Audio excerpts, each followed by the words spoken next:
Assalamualaikum warahmatullahi wabarakatuh.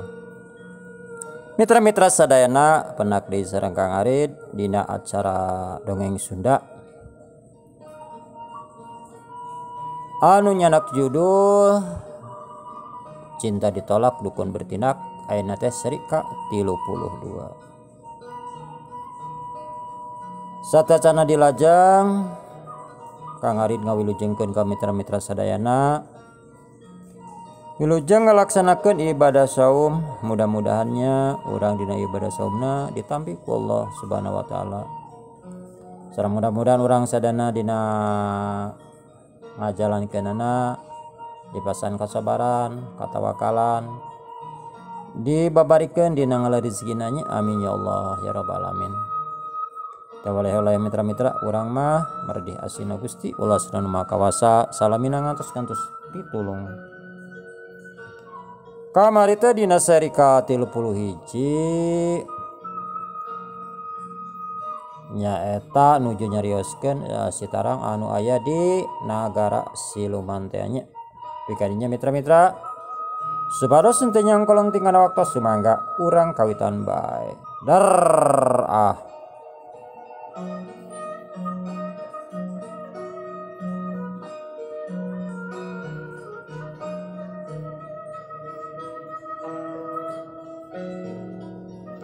Ari harita basa Senopati Caturlaga kakenaan ku Hoe Rahmantea. Senopati menta tulung ka Patih Ragapati.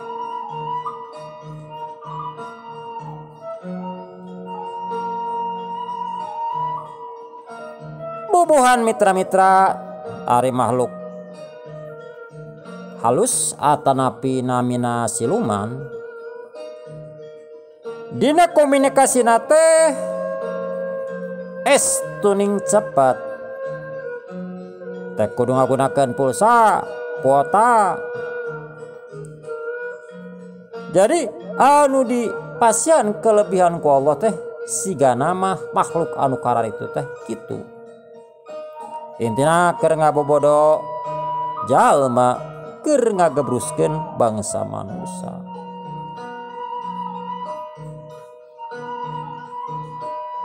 Anu saterusna Patih Nagapati nuju ka karaton nyaeta ka karaton karajaan.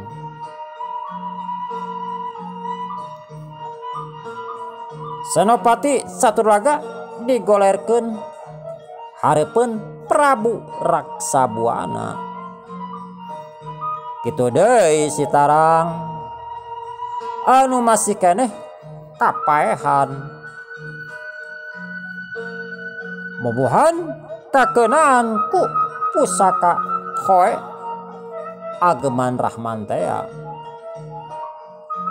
Ari Senopati awakna tutung hampir temang rupa kumaha we areng ngan kan ari siluman mah dibere kakuatan jeung pangawasana teh ku Allah aya lebihna dina masalah kasakten mah. Sodok Patih Ragapati nyembah nyaeta ka Prabu Raksabuana. Nuhun Gusti Prabu sabahun kaula dama-daman kaula nun kalaupun Patih Ragapati bade nyangakeun sembah pangabaktos mugi katampi ku Gusti Prabu.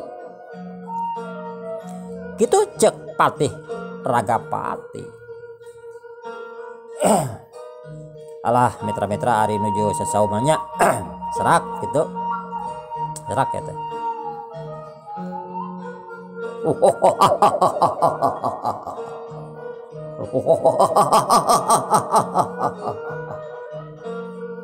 Paman Pati, sebah pangabakti paman diterima pisan ku kaula. Nuhun paman, nuhun. Kitu cek Prabu Raksabuana. Harita ge Senopati Caturlaga maksakeun nyembah bari semu anu muringis. Kituna teh bari nahan ka nyeri. Nyeri anu kaliwat saking.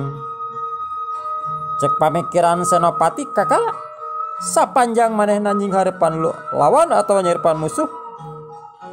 Kabenangan kakeunaan ku ajian musuh anu sakitu beratna.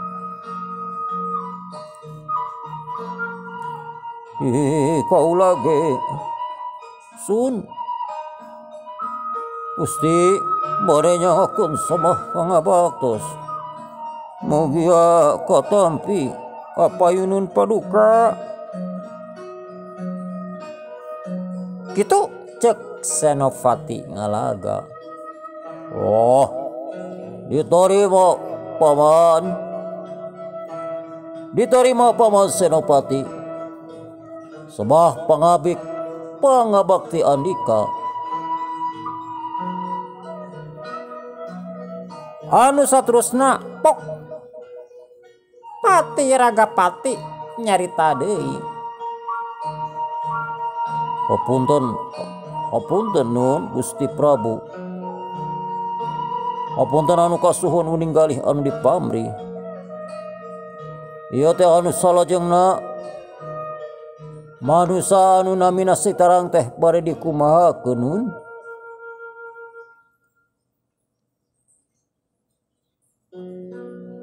Kitu cek Pati.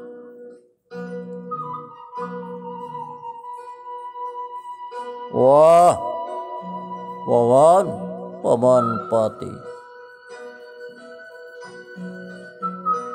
Ieu manusia ku kaula rek cenah anut. Ieu manusia ku kaula rek cenah taluk. Malahan ieu manusia ku kaula rek desian ajian jeung kasaktian ti bangsa siluman. Kaula bagja ti nemen. Lamun ieu manusia bisa kabaud ku bangsa urang. Ieu manusia bakal jadi balad urang. Ayeuna kaula anu ngaranna Sitarang ieu ku kaula rek dicageurkeun paman. Jeung eta ragana ku kaula rek dibere kasaktian kagagahan. Manehna bakal gagah sakti mandraguna. Moal teu ku pangara, moal teu ku pangarang pakarang naon bae.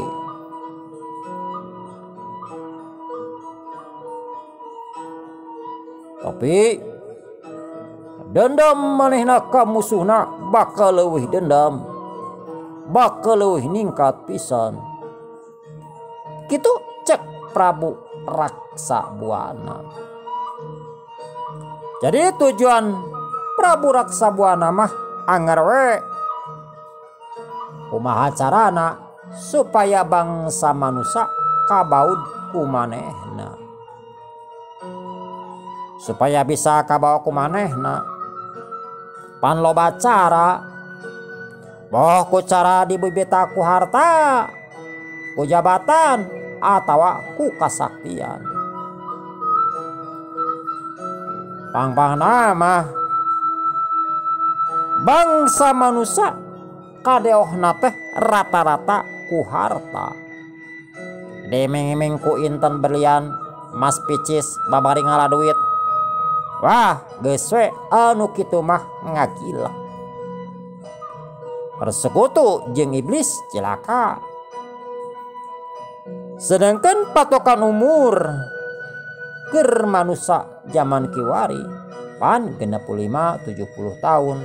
Wah ayeuna mah mitra-mitra tos teu aya, sanes teu aya nya aya mah aya sigana mah topi hiji dua.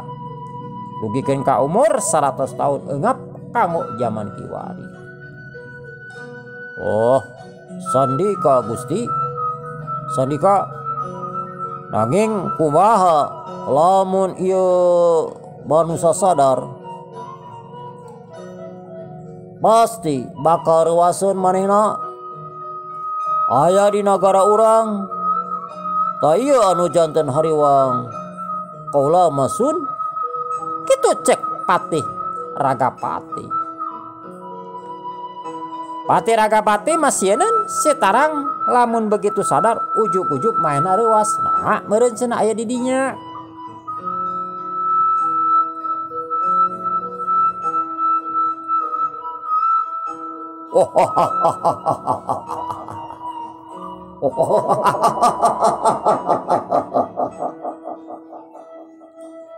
Oh, masalah eta paman gampang keur kaula. Naon disebut gampang? Sabab ieu manusia hampir saparapatna geus kakandalikeun ku bangsa urang. Nyaeta ku Paman Senopati sala cicing maena dina ragana. Tujuan kaula ieu otakna manusia anu ngaran Sitarang rek diseuseuh. Memorina ku kaula rek dipindah-pindahkeun. Dina alam impianana kaula jeung manehna jeung Paman Patih jeung Senopati jeung manehna seolah-olah geus seubeuh di dieu, cicing di dieu, geus mengakui yen ieu teh tempat jeung nagara manehanana. Ku kaula digambarkeun dina ngawawuhkeun dina ngawanuhkeun kaula jeung nagara iwa ti ku cara eta cara anu gancang. Tah kitu Paman. Jadi seolah-olah manehna pas hudang teh geus apal ngan omat. Paman Patih, boh Paman Senopati ulah nepikeun kareuwas. Lamun ieu manusia ujuk-ujuk apal ka urang sararea. Kitu Paman Patih. Kitu cek Prabu Raksabuana. Prabu Raksabuana dinandrangkeun teh panjang lebar. Jeung nya Abong Siluman gagah sakti mandraguna geus dibere. Panarik keur bangsa manusia mah rek nyeuseut otak ngendalikeun teh wah perlu waktu. Teu ujuk-ujuk. Tapi ari keur bangsa siluman mah nya teu heseun urusan nu kararitu mah.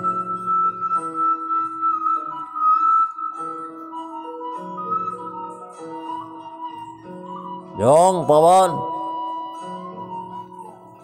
manehna bakal apaleun ka kaula salaku rajana yang bakal apaleun ka Paman Patih. Paman Patih salaku papatih nagara kaasup bakal apal oge ka Paman Senopati. Dari intina mah genah dina lilirna. Tah kitu Paman. Kitu cek Prabu Raksabuana.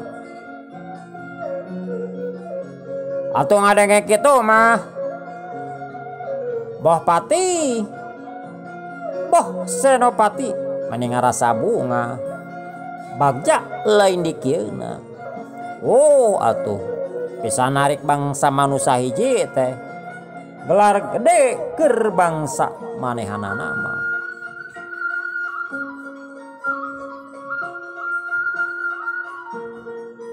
Anu saterusna Prabu Raksabuana awatak ajianana. Anu saterusna ngadorongkeun dampalengeun kah arep. Ari anu dituju nyaeta palebah sirah Sitarang. Intina mah arek ngarobah memori jeung pikiranana. Dina dampalengan Prabu Raksabuana kaluar cahaya beureum anu ngagabur.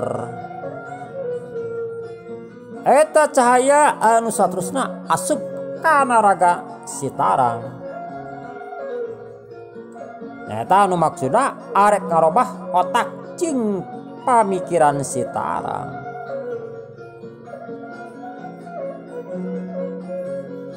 Sok sanajan dina nyamugeunana Prabu Raksabuana ngagunakeun jalur impian. Sitarang seolah-olah geus wawuh, geus lila. Jeung maena ngakui yen rajana ngaranna Prabu Raksabuana. Kitu deui bakal apal ka Patih tur Senopati. Pok Prabu Raksabuana nyarita deui ka Senopati. Nyata Senopati Caturlaga. Hoi, Paman Senopati ngalaga. Coba ngarendeng jeung manusia anu ngaranna Sitarang. Ayeuna ku kaula rek dicageurkeun. Kitu cek Prabu Raksabuana.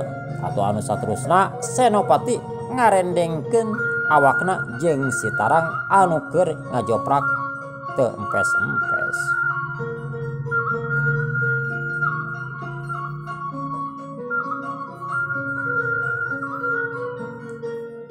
Anu saterusna Prabu Raksabuana ngawatek ajianana. Tina dua dampaleungeunna kaluar cahaya. Anu saterusna eta cahaya nuju kana awak Senopati jeung kana awak Sitarang.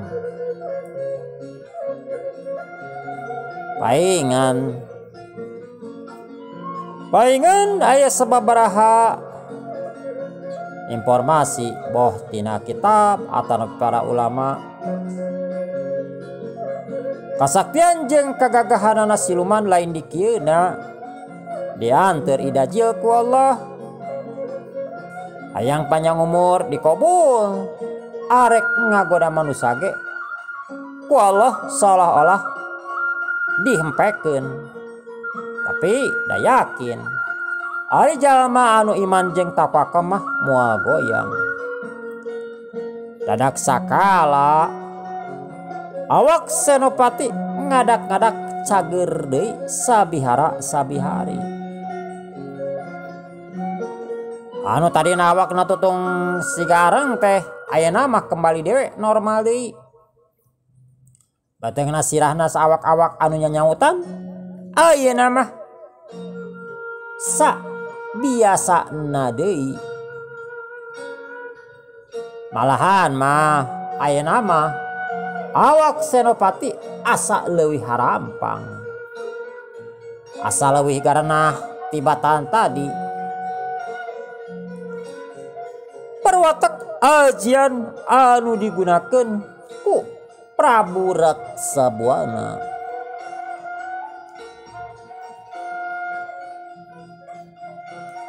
Atuh Senopati bakat ku atoh jeung bungah cerok manehna nyembah deui. Intina tandana nganuhunkeun.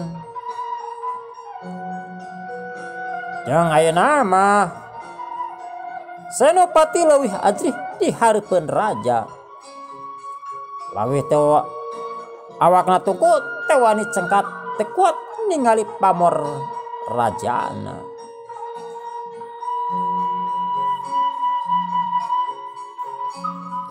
Ari Sitarang harita lilir tina kapiuhanana. Dadana anu geheng jadi cager deui. Terus Sitarang cengkat et ka hareup atuh meuni reuaseun Sitarang teh. Cenok Sitarang nyembah ka Patih jeung ka Senopati ge siga anu geus wano. Gusti Prabu oge ka Gusti Patih teh kakantun ka Gusti Senopati jisim abdi pontarang bade nyangakeun semapang abaktos ka payunan Gusti Prabu, Gusti Patih sareng Gusti Senopati. Kitu ceuk Sitarang. Ayeuna mah ngabdikeun. Pan biasana ge maena teh lamun ngomong teh kasasage anger we urang ngaurangkeun. Tapi ayeuna mah maena ngabdikeun sopan jeung tunduk lain dikieuna ka bangsa siluman.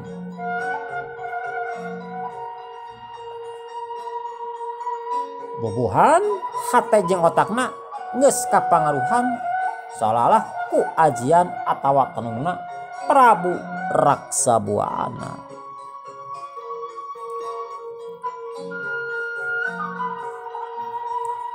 Cakakak Prabu Raksabuana seuri bangun nu ngeunah pisan ningali Sitarang anu bener-bener ayeuna mah jadi patalukan manehanana.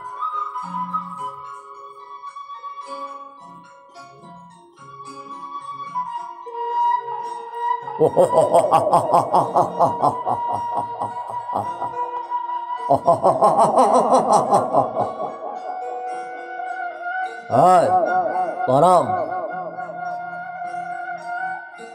Semua mau bakti maneh ku kaula ditarima.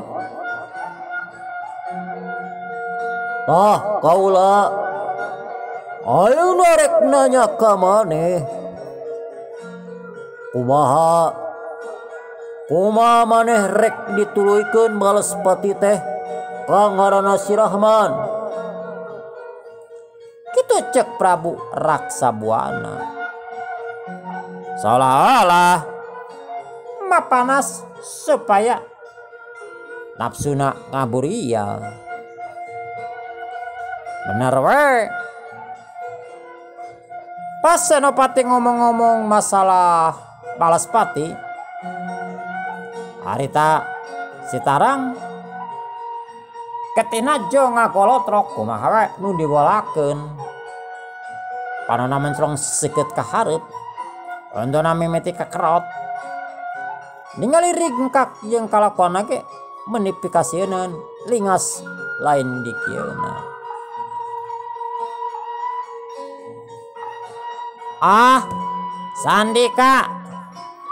Sandika Gusti Prabu. Eta pisan maksa carang tujuan jisim abdi ka dieu teh sun. Mugi ya Gusti Prabu tiasa ngabantos ka kaula sun. Kitu ceuk Sitarang.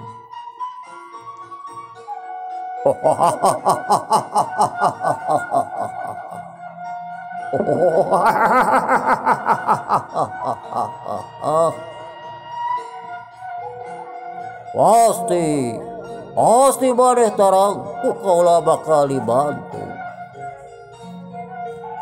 Tong boro hayang menang tarung menang harta ge ku kaula pasti dibantu.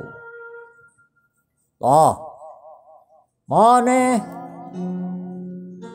ayeuna ku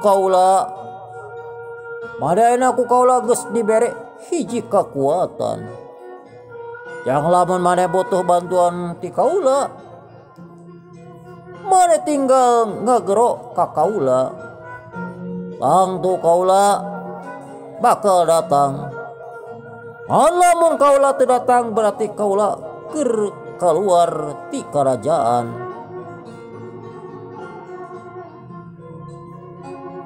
Lamun kaula weuh bisa andika minta bantuan Kak Paman Patih.